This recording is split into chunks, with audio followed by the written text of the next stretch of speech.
Olá pessoal, Guilherme Bariego, sejam bem-vindos a mais uma série de entrevistas. Hoje vamos falar sobre a influência dos pais, então você que é pai, presta atenção, na obesidade infantil. Hoje eu trouxe uma pessoa super especial, é uma honra estar com ela. Doutora Andretti, muito obrigado pela sua participação, pelo seu tempo. Doutora Andretti, ela trabalha com crianças, ela é médica pediatra. Ela vai falar para vocês o conhecimento dela sobre obesidade infantil e a influência dos pais. Bom, primeiro, eu gostaria de agradecer de novo e também pedir para você falar como que é a sua história, como é que ela aconteceu, como é que você foi parar nesse mundo da pediatria, das crianças, como é que foi tudo isso? Boa tarde, Guilherme. Obrigada pelo convite. E eu sou pediatra já há 25 anos e gosto muito do que faço na faculdade. Quando eu estava no 4º ano de medicina, que eu resolvi pela pediatria. E desde então tenho trabalhado com as crianças. E esse tema que você me perguntou sobre a obesidade infantil é uma coisa que está aumentando cada vez mais nas consultas, em consultório, na própria unidade básica de saúde que eu também trabalho. Isso a gente vê num crescente a porcentagem de obesidade aumentando nas crianças. E o que é muito importante, a gente tem que pensar que no mundo a gente está apresentando quase em torno de 42 milhões de crianças abaixo de 5 anos com nível de obesidade. Então são crianças de 5 anos de idade, 42 milhões de crianças no mundo já estão obesas. Estima-se que no Brasil, até 2025, quase 12 milhões estarão neste patamar de obesidade. E o Ministério da Saúde fala que nas últimas 4 décadas a obesidade na América Latina aumentou em 10 vezes. Então é muito preocupante, porque isso acarreta muitas coisas em termos de saúde física e emocional dessas crianças. Na questão da saúde física para essas crianças, quais são os principais danos que isso pode gerar com uma criança de 5 anos? A gente pode ter começo de hipertensão, diabetes, problemas osteoarticulares, a criança pode começar a ter dores, e até chegando na adolescência com risco de infarto e AVC.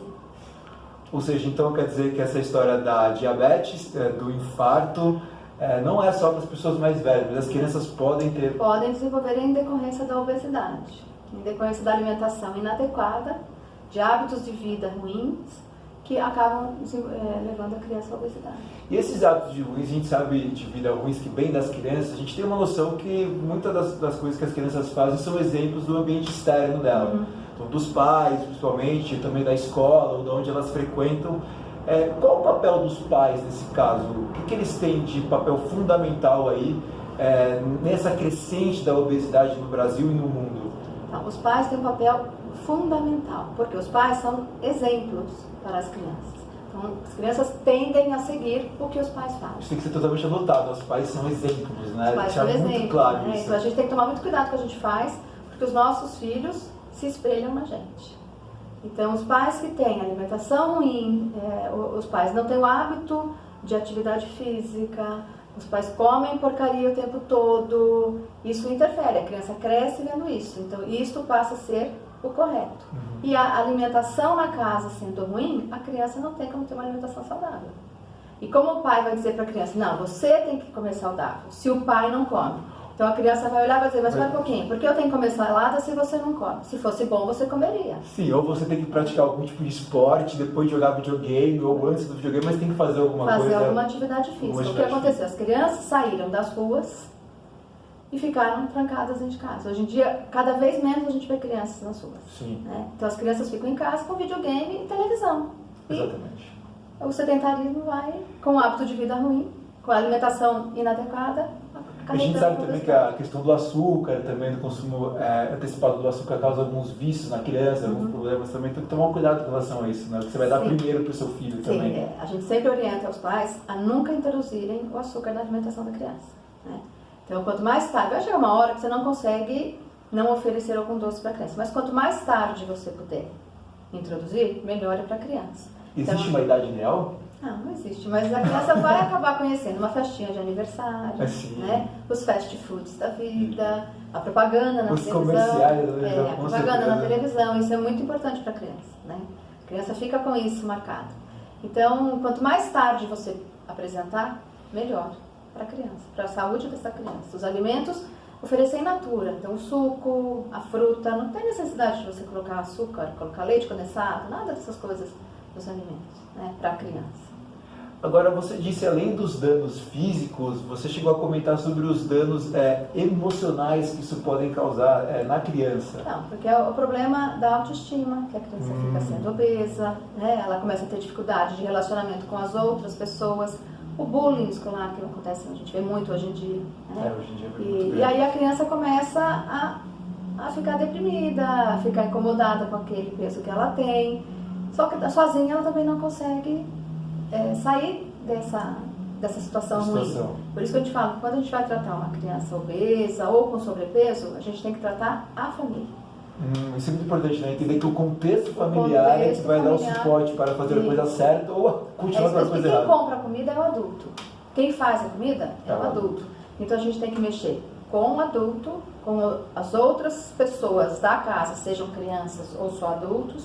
Todo mundo vai ter que ajudar essa criança a fazer uma dieta, um regime. Um regime seria no caso, uma reeducação. Uma reeducação alimentar. A família toda vai ter que se reeducar. Porque a criança sozinha não vai conseguir. Porque como ela vai comer uma alimentação saudável se o pai e a mãe estão lá comendo um fast food? Um cachorro quente vendo televisão. Não vai ajudar muito. Comendo a pipoca e a criança tendo que tomar um suco natural. Como a criança vai comer uma fruta se não tem nem fruta, não tem nem uma fruteira na casa. Não tem nada na casa. Então a gente tem, por isso é um tratamento familiar e multiprofissional. Então, além do pediatra, do educador físico, a nutricionista é importante. E muitas vezes, quando a criança já está sofrendo bullying escolar, né, ela já está se sentindo mal com aquele peso, com ela mesma, muitas vezes a gente precisa do apoio do psicólogo. E é muito engraçado porque eu já sofri muito bullying quando eu era muito novo. E eu passei muito por isso, que eu era bem gordinho, assim. Então eu era aquela pessoa que ia pro gol, aquela pessoa que ia, quem comeu aquela pizza foi ele.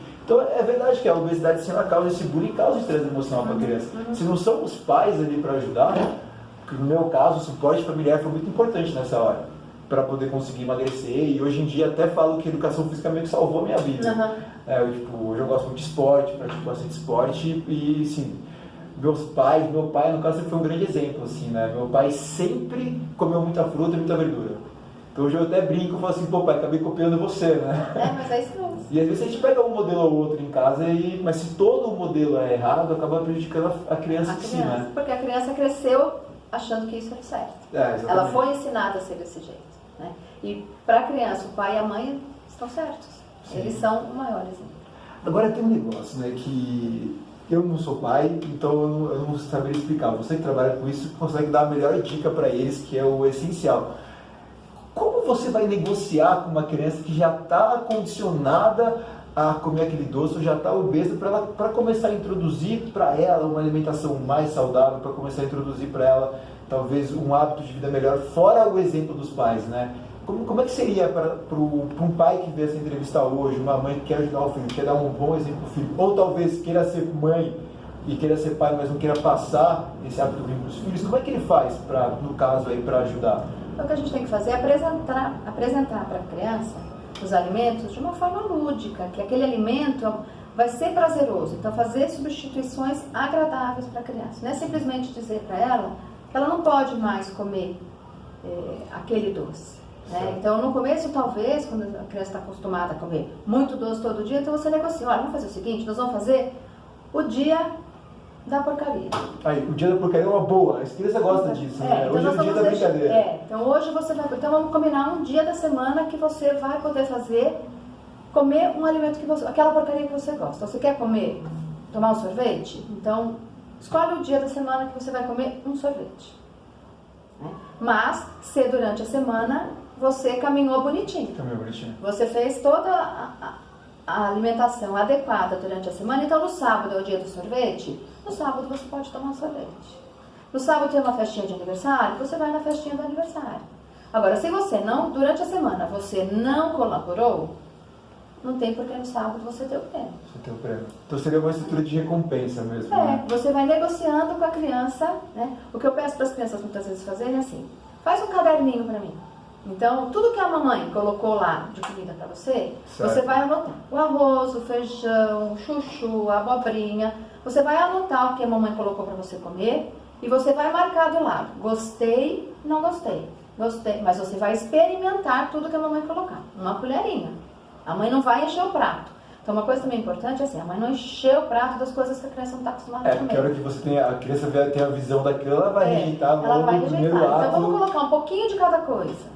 Né? Um pouquinho de cada coisa no prato. Você vai experimentar uma colher de cada coisa que a mamãe está colocando no prato. E aí você vai escrever para a doutora, gostei, não gostei. E aí, na consulta seguinte, você vai me trazer. E nós vamos ver o que dá para tirar. Tá bom, você não gostou do chuchu, mas você come a abobrinha. Beleza, então vamos respeitar o paladar. Ah, não gostei da verdura, mas tem que comer a verdura. Pelo menos um pouquinho tem que comer. A folha tem que comer. Uma colher, pelo menos, tem que comer. Então, a gente vai negociando com a criança esse tipo de coisa. Né? Uma coisa que eu fiquei também curioso, fora a dica, é como é que um pai consegue, às vezes, enxergar que o filho já está na obesidade? Assim, existe uma medida, existe uma circunferência abdominal? Então, a gente faz, assim, na pediatria a gente tem as tabelas de peso para estatura, né? O IMC também a gente faz, as crianças de 5 a 19 anos, né? As crianças menores têm uma tabela diferente. Então, eu mostro para esses pais, né? Na tabela, olha, a criança está aqui no nível de 50% da estatura, é uma estatura certa para a idade, mas olha o peso como está acima. Certo. Então, eu vou mostrando que eles têm que andar nessas curvas que a gente tem de desenvolvimento da criança. A criança tem que caminhar o peso e a altura normalmente na mesma linha. E aí a gente mostra que eles falam, tá obeso. Muitas vezes o pai já é obeso. Né? Então o pai fala, tá vendo? Tô falando pra você que você tá gordinho. Aí o filho, é verdade, pai. É verdade. Aí a criança fica se culpando por estar gordinha, mas o pai, aí eu falo, então, mas a família toda tá acima do peso, a família toda tem que tomar cuidado. Agora, uma curiosidade que é pessoal minha, e a gente tem uma crença antiga que falando que a criança, quando ela é mais gordinha, ela é mais saudável. Né? Essa história da criança, a criança de uma certa idade, ela é um pouquinho mais gordinha mesmo. O que isso tem de verdade, essa crença, né, que muitas vezes... A obesidade não tem nada de saudável. A criança pode ser gordinha e não ter doença alguma, pode ser magrinha e ser muito doente, mas a obesidade, ela não é garantia de que o filho... Criança gordinha não é garantia de saudável. Não é garantia de saudável. Isso é tudo lenda. A criança pode ser muito magrinha e ter os parâmetros, não tem anemia, o colesterol tá ok, o triglicéridos ok, e ela não fica doente, e ela é magrinha só e vai desenvolvendo super bem. O que a gente sempre tem que olhar nessa curva, a gente sempre faz uma curva, a criança tem que ter um ganho ascendente de peso e estatura.